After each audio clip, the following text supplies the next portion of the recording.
This is a Best Of podcast featuring Don Bleeker, who is co-owner of the Capitol 2 Theaters in Newton, and the famous Joy the Mini Pig.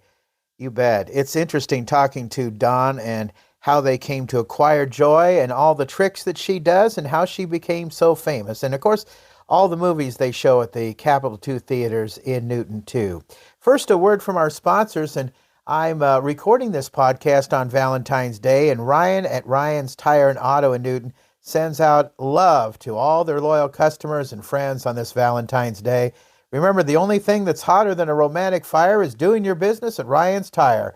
Prices you can afford, quality you can trust, service you deserve at Ryan's Tire and Auto on First Avenue in Newton. Also by Newton Clinic, you can be treated like family at Newton Clinic. Tired of dealing with foot and ankle pain? Don't let discomfort keep you off your feet. Dr. Bellick at Newton Clinic is here to help you step into relief. Schedule your appointment today by calling or texting 641-792-2112.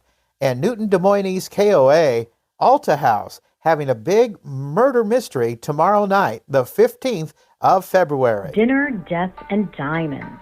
Join Iowa Chef of the Year Aaron Holt from Doolittle Farm and the team at Alta House Event Center for an unforgettable dinner and murder mystery experience in Newton on Saturday, February 15th. This Valentine's Day, step into the world of Regency-era elegance and intrigue. The event includes an exquisite farm-to-table dinner from Chef Aaron Holt, a signature drink ticket and full bar available, delectable chocolates to savor, and diamond play, an opportunity to try your hand for a genuine diamond. You'll be swept up in a night where love, scandal, and murder collide. Join us on February 15th at the Death and Diamonds Murder Mystery Dinner Experience at Alta House Event Center in Newton. Act now, as tickets are limited and selling quickly for this one-of-a-kind event. More information is available at deathanddiamonds.com. Time for another Out and About with Jamie Grout podcast, and my interview guest this time around is Don Bleeker, who is a co-owner with her husband of the Capitol Theater in Newton, and also Joy the Mini Pig, who in front of us right now is enjoying her treats in her special room here at the Capitol Theater. I remember when this room was actually a real estate office at one time, but it's Joy's home now. And we'll get some video of Joy here in just a little bit.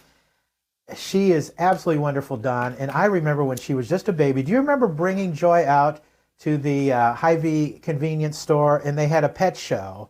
And now, if my memory serves correct, Joy walked up a ladder or something like that, or did some kind of trick. I remember that.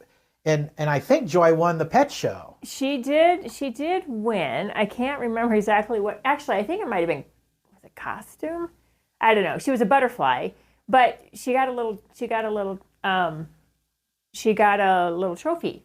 She did. So, okay. Yeah. So Don, does Joy still do tricks? She does do tricks. She's kind of slowing down a little bit. I'm kind of slowing down, but we still go to nursing homes, we'll go to schools, birthday parties, wherever we're invited.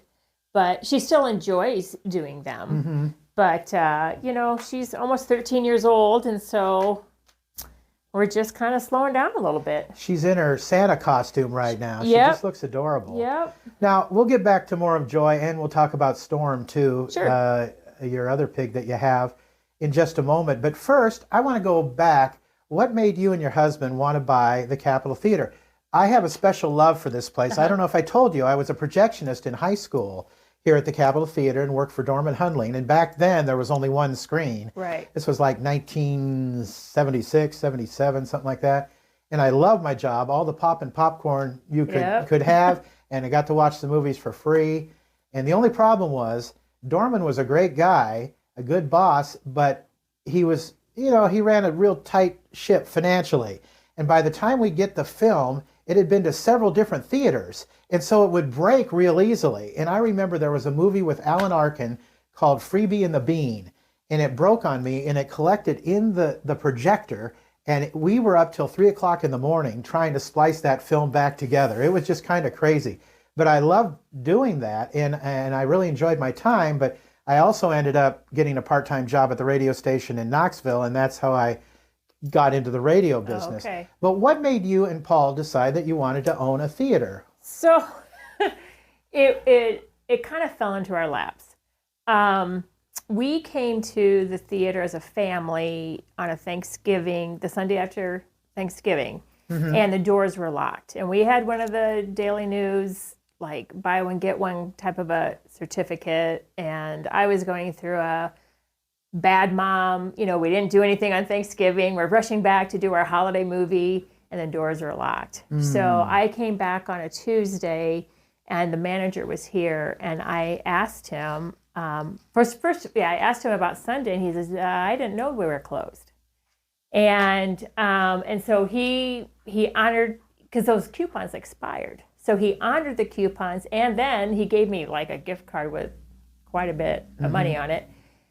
And then he said, I'm so sorry. He says, I'm not here all the time. I manage 7 other theaters around Iowa. He says, I just have kids running this.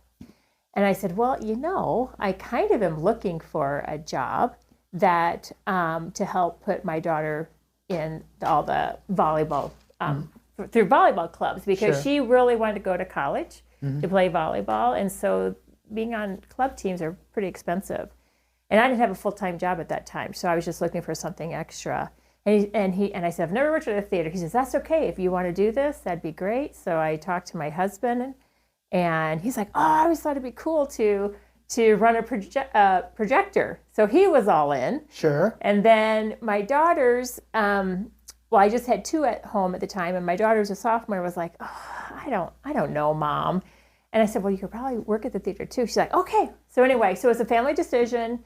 We started working at the theater under the other company. Yeah, it was owned by Big Time Cinema or something like that. I remember that because I came to Newton in 2007. It was, December 15th, actually, of 2007, I started at the radio station, and it was owned by that other company at that time. And then it closed for a while. Well, so they owned it since 2007? Well, I might have been further back than 2007. Okay. I came to Newton in 2007, and I remember at that time that's who it was owned by, and then people were freaking out when the theater closed. Yeah, so, and it could have been. So I started working at the theater December 1st, 2011. And we just fell in love with the theater. Now, we love movies, but we were the Netflix family. We went to video stores too, but we were always that family who would turn it in late, then we had all these fees, so doing Netflix through the mail was the better way to go. And so, anyway, after I started working at the theater, like I said, we fell in love with it. And then the general manager's like, Dawn, he says, you guys should think about buying the theater. He's like, they're going to have to go to digital, and, the owners don't even live here in Iowa. And I bet you if you made them an offer, they would probably let you do it. Because the theater business was changing so much, and it would have been an affordable price to buy it from. Exactly. Yep, because it was harder and harder to get 35 millimeter films at that time. Not that you couldn't, but you're going to wait a long time. Was it on what they call the platter system at that time with the projectors? Yep. And if you don't know what the platter system is, folks, it's where they take all the reels of the films and they splice them all together, and it runs on this big platter and goes through a regular projector. And you probably had one projector that you used all the time, right? And we had 2. We had 2 screens. Oh, I see. If you went that's right. Yep. So if you went up to the projection booth, you would have. I always explained it like a, oh my gosh, like hanging laundry. You had the film in the air from the platter to the projector, down and coming back to the platter again. So it's just like film is just hanging in the air. Yeah. And so we had that. And when you talked about the splicing of the film, so we were having trouble with that too. And I'll never forget one day, that's the only day we really had to close the theater down because we couldn't show a movie. It was for the Chipmunks movie. Okay. And I go upstairs, and Paul has film in a pile on the floor up to his waist. Yep, and that's not an exaggeration. Yeah, no, I'm not surprised. It was crazy. And for us to untangle it, we had to take it out of projection booth, down the stairs, into the balcony, and straighten it all out before we could get it back going again. Well, I remember that Dorman Hundling's son, Doug, did a video several years ago. And I don't know whether this is when you guys reopened it or when it was still owned by the other company or what the situation was. But having worked here, I know about the history, and Doug shared some of the history. This theater goes back to what, the vaudeville days, doesn't it? It does. So 1927. And there's even dressing rooms in the back. Yeah. And I know that Dorman Hundling and his family played in the orchestra for some silent movies and things like that. And I love this place. This is really a fantastic old theater, and it's wonderful. And then in the 80s, somewhere in the 80s, it went from one screen to two. Yeah, we're thinking the late 80s. Like I think it was like 88 for some reason. That number is coming to my head that year.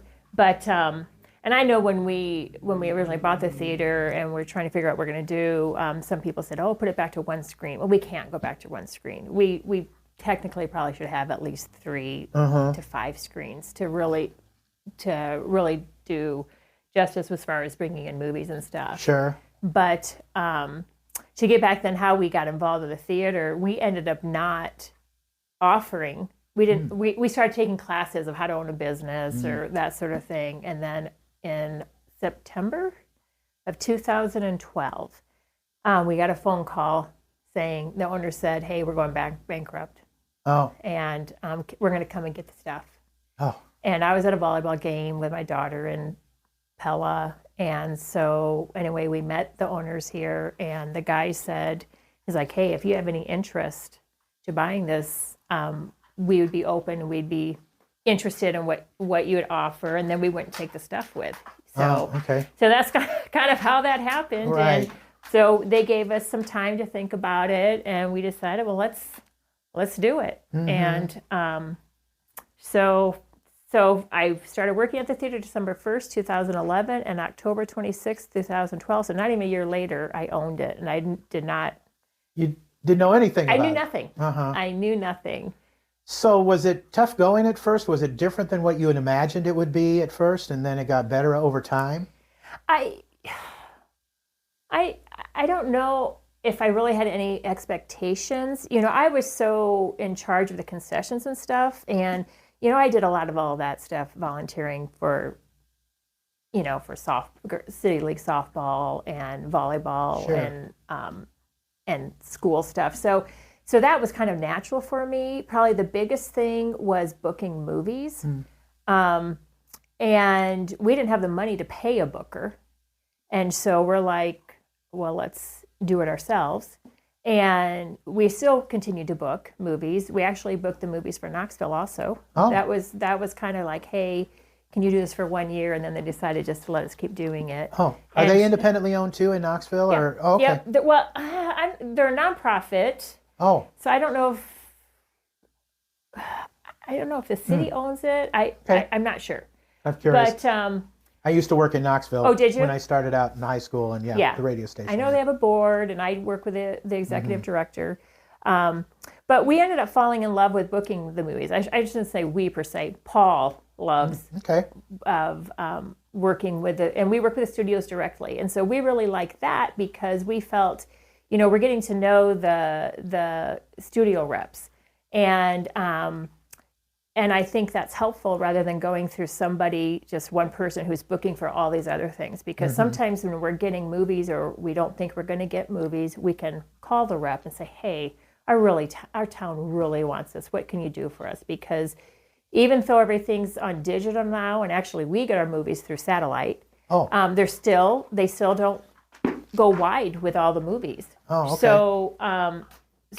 So sometimes we're having to fight, beg, plead to get certain movies. Well, you do get good first-run movies out here, and it's amazing that you do in a town the size of Newton. Like I say, when I was in high school, we didn't have that luxury, so hats off to you. And so it's you're begging and pleading sometimes for some of these Oh, movies? we are. It can be, I mean, and they'll say, well, show us a movie. So we'll have to pull up numbers from previous movies and we'll say, hey, or we screened a movie and we're like, you know what? I know our town's going to do well with it. And so, and sometimes they can get it for us, sometimes they can't. And now the big tentpole movies we're going to get, but it's kind of these other ones that we're having to say, you know, if you have an extra print, and please keep us in mind because I think we will do well by it. So, and then we hope we do because the next time they may not be. Again. So you kind of never know? Oh, no, we don't. Every movie that's going to be a big movie, we pretty much know. But then there's you know what, we'll have to see. So all the stuff changes on Monday. So like some people say, are you going to get that movie on Friday? I don't know. I'll find out on Monday. So we don't have a lot of time to really advertise. Monday's kind of the day that everything, the decisions are made. Okay, all right. Now, is it the same with you as it is with other theaters where you make most of your money off concessions? Yes. Yep. Unless it's an older movie. If we bring in an older movie, then we'll have a higher percentage. The problem is most of the people have already gone to the movie, so you just don't bring in as much. Sure. But yeah. Sure. Okay, and you guys have made some big improvements in the theater over the years. Tell us about some of those, Don. Well, actually, we have two different projectors. So the biggest thing, actually, when Paul and I took on the theater, I said to Paul, I'll give it a year. I said, we have no idea the community support. We knew that the theater wasn't being well populated when we were just working here as employees.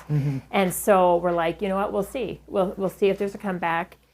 Give it a year, because we also knew that digital projectors were going to have to go that way. And expensive costs, and they're I'm sure. expensive costs. Yeah. So, and I wasn't willing to put our family in a financial jeopardy. And so anyway, so the community really did rally around, and so then we got digital projectors, and I think I figured out it was 2014 we got digital projectors.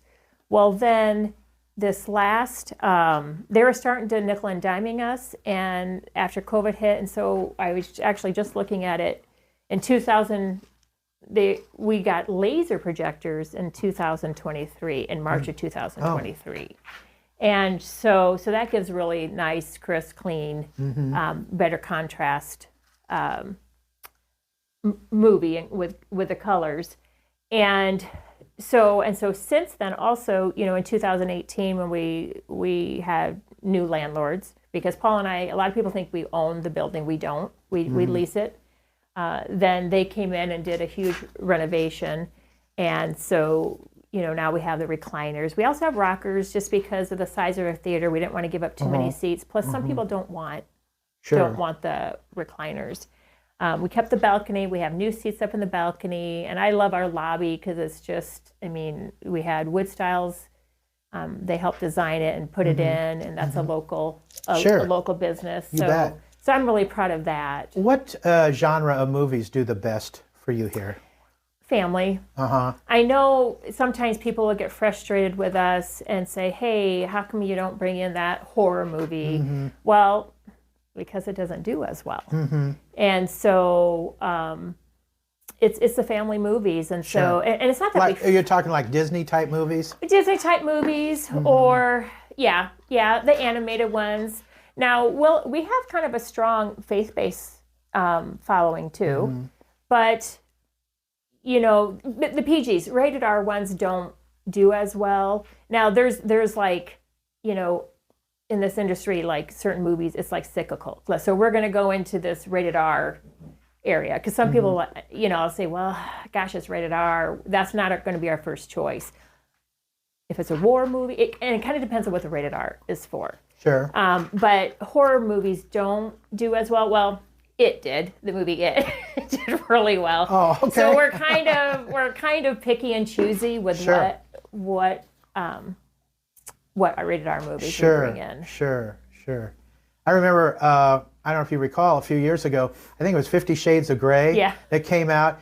And the station, I wanted to do a promotion with you, and you were kind of like, well, I don't know, but you ended up putting it on. Okay, so there's a story behind that probably nobody really knows. Is that right? Okay. Yeah, a year before that came out, we didn't even know what 50 Shades of Grey was. We had no idea the books. And somebody came in and said, are you going to play that? And Paul looked it up. He's like, no. He says, that'll be one of those movies you go in the back door down in the basement to go to.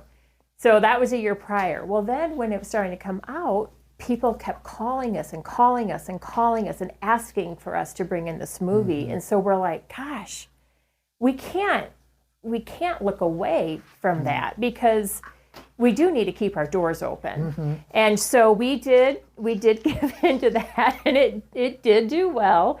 But yeah, I did get a little backlash from the community. Did you really on playing that? Oh, okay. Yeah. But yet you had people wanting you to play it. I had so many people wanting us to play it that I could not say.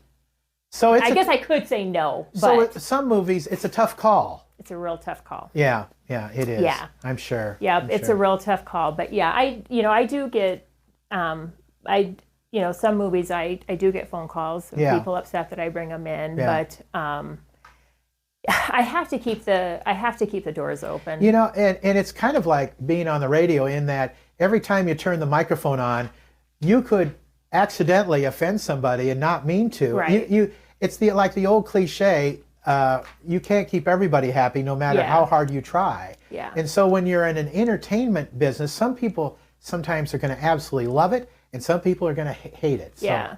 Well, and I have to get, what I'm reminded of by friends and family is Dawn, they have a choice. They don't have to come and see that movie. And truly, that's what it gets down to, too. We get a feel of what people want to see based off of if they're coming to see the movie. If we've tried some movies and it was horrible. We lost money on it. So it's like,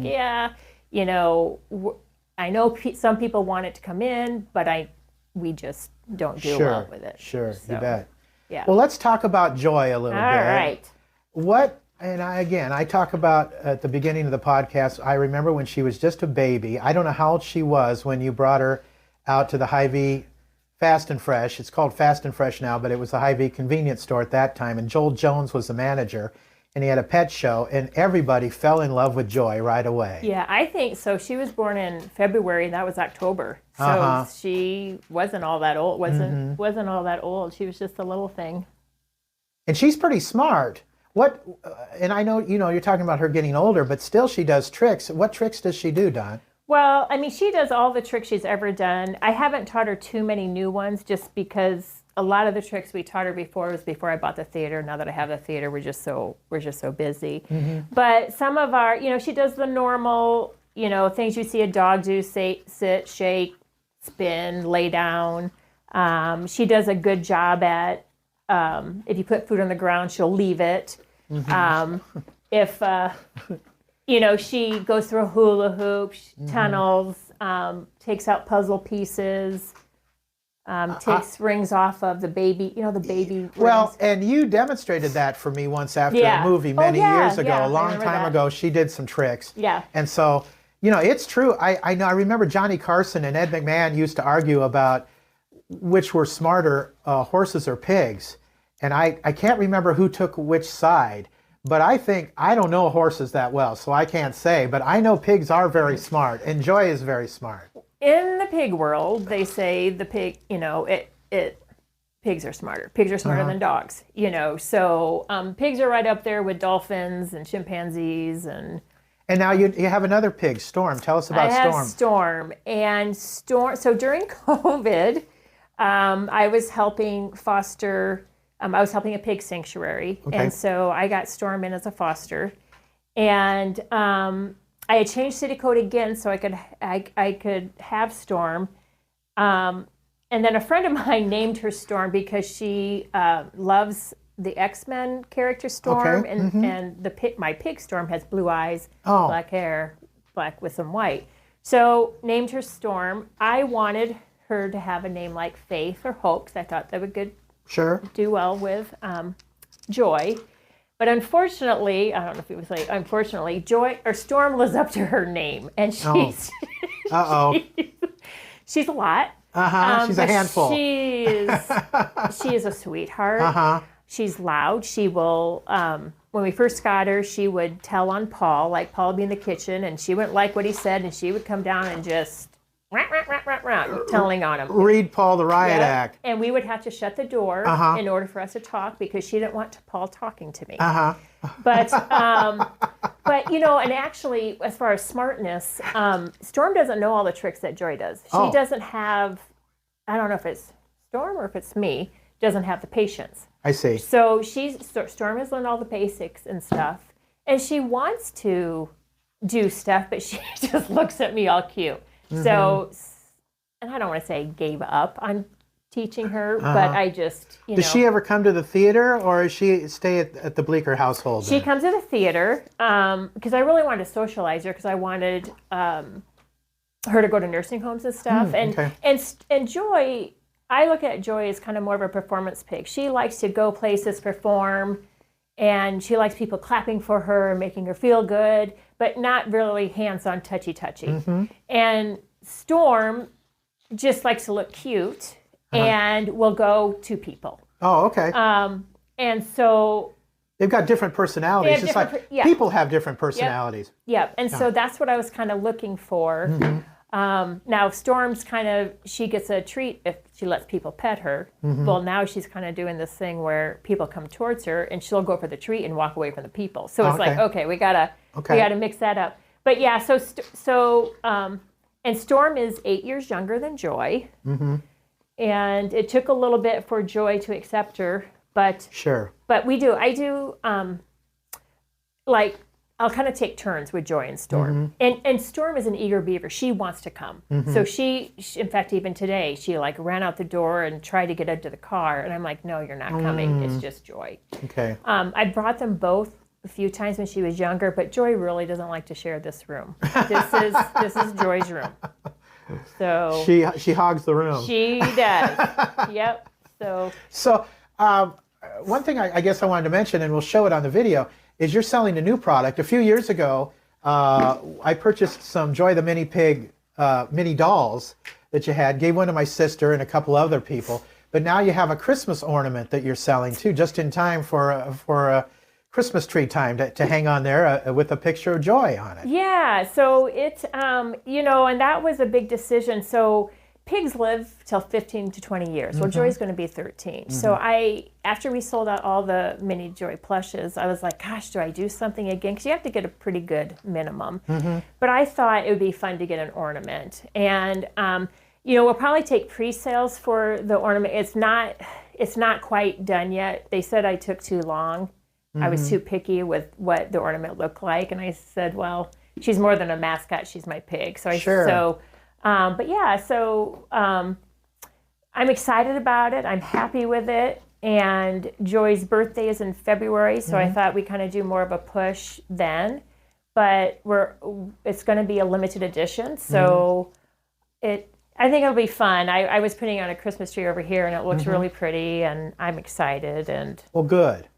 Yeah. Well, thanks for having the theater here in town. I know people just really appreciate it, and you run a good business, and I know you probably get complaints. I never hear about any when I'm out and about because you guys do a good job and have all kinds of great concessions here, and you kicked this theater up a few notches since you and Paul have owned it. So thanks for doing that, because I have a great love in my heart for the Capital II theaters and for Joy the Mini Pig also. Yeah. So we're going to wrap this podcast up, but make sure you watch the video, the shortcast that we do. That's a shorter version of the podcast, so you can see Joy the Mini Pig, Dawn, and the Christmas ornament that we're going to show that you can buy at the Capital II theaters. So, Dawn, thanks for taking the time to join us, and good luck again. Continued success with the Capital Theaters. Thanks, Jamie. This podcast also sponsored by Wesley Life Park Center.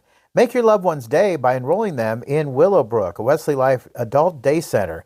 Willowbrook on the Park Center campus provides a welcoming and stimulating environment that allows participants to maintain independence while receiving support and encouragement. Social engagement, companionship, and enriching opportunities are provided to give participants a purposeful and fulfilling day. Willowbrook's person-centered care includes exercise, focused on total health and well-being and programming that includes music therapy, pet therapy, guest speakers, outings, and much more.